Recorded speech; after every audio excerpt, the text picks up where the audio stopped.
As of last night, I came back from a week of 31 performances at the Magic Castle, and in every show, I performed this, the long and short of it, and in every show, I looked forward to performing it.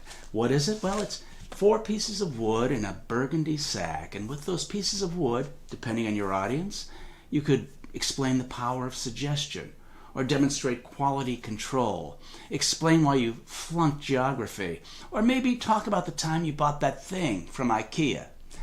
You could also take the approach I took. Well, a lot of you came here to see magic tricks, I understand that. And many of you came here to hear a discussion of classical architecture. Well, in an effort to please everyone, I brought a little pouch with me, a little pouch with which we can discuss all the nuances of classical architecture. It's all in there. That's where it will happen. Ever go to Old England, Greece, Rome? All those cities look beautiful. The reason is they were designed with classic forms, standardized shapes. Let me show you what I mean. This is called the standard arch. That is the short arch. There's also a long arch. There's the short and the long. It's hard to see the size differential, but if you double it up, it becomes more pronounced.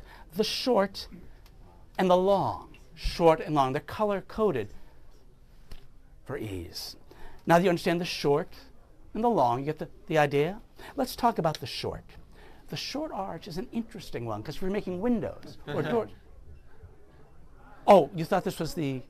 Some people get confused. No, they're color-coded. This is the short, and the red are the long. It's short and long. Very clear, short and long. You can look at these just pieces of wood. They don't get bigger. They don't get smaller. Short. Oh, I'm sorry. Look at... No, you're right, and you're right, I'm wrong. Forgive me, because they're also labeled, because you'd want to do that, right? These are the short, which must mean these are the long. Of course, short and long. Short is very... Just you can look at them. They're pieces of wood.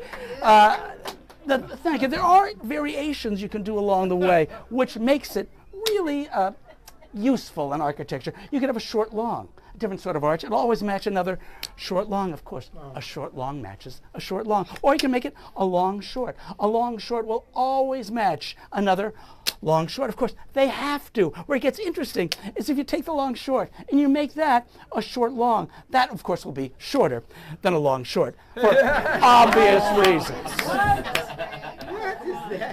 Now, it gets interesting, though, if you take that, take the long short, make that a short long, make the short long a long short, that'll have to be longer than the short long, even though it was a long short just a moment ago.